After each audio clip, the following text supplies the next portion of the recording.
Bonjour madame. Bonjour. Présentez-nous en quelques mots le lieu où nous nous trouvons.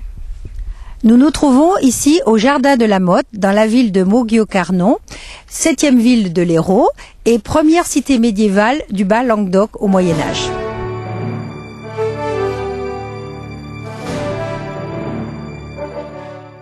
Quelles sont les différentes étapes de l'histoire de la Motte? La Motte a connu une histoire millénaire puisque c'est en 960 que sont venus s'installer les premiers comtes de Maguelone qui deviendront ensuite les futurs comtes de Melgueil. Ils ont édifié cette motte castrale avec les alluvions, c'est-à-dire la terre de l'étang de l'Or qu'ils ont rapporté et pour édifier cette motte qui fait 20 mètres de hauteur et 100 mètres de circonférence. Les 13 comtes de Melgueil qui ont résidé soit en haut de la motte, soit après dans leur futur château de pierre, sont restés ici pendant 2 siècles, au Xe et au XIe siècle.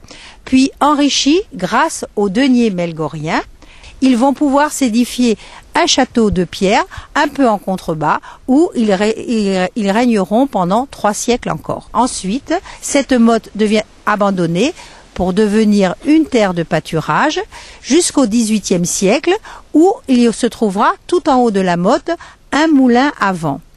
Puis à la fin du XIXe siècle, le maire va racheter cette motte castrale pour édifier le premier château d'eau de la ville et en faire un jardin public. Pourquoi la motte féodale a-t-elle été édifiée? En 950, quand les comtes de Maguelone vinrent s'installer à Melgueil, au futur Melgueil, à cet endroit qui deviendra Melgueil, ils ont besoin d'être défensifs, donc d'être en hauteur. Mais Moguio se trouve au niveau de la mer. Et pour être défensif, il faut être en hauteur. Donc quand on n'a pas de hauteur naturelle, il faut en édifier une. Donc c'est pourquoi les futurs comtes vont prendre de la terre de l'étang de l'Or qu'ils vont ramener ici à dos de chevaux et à dos d'âne pour édifier une motte de terre qui deviendra la motte castrale puisqu'en haut se trouvera le premier château des comtes de Melgueil. Comment la motte castrale est-elle devenue un château? Quand les comtes de Melgueil ont édifié leur motte castrale, c'était pour devenir défensifs. Donc ils vont mettre en haut, tout en haut de la motte, du tas de terre, ils vont mettre une tour de bois qui va devenir un donjon d'où ils pourront voir tout l'horizon à 360 degrés pour voir si d'éventuels ennemis vont arriver. Et dans cette tour de bois, ils vont résider pendant 2 siècles avec toute leur famille. Dans quel but le jardin a-t-il été aménagé?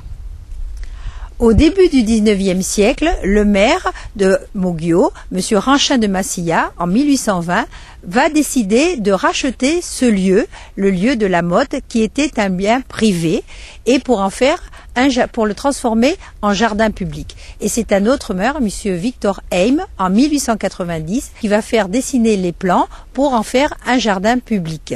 Et c'est au début du XXe siècle que le lieu sera aménagé pour y construire le premier château d'eau qui permettra d'amener l'eau au lavoir et dans les fontaines publiques de la ville. Mais que reste-t-il du château d'eau construit en 1903?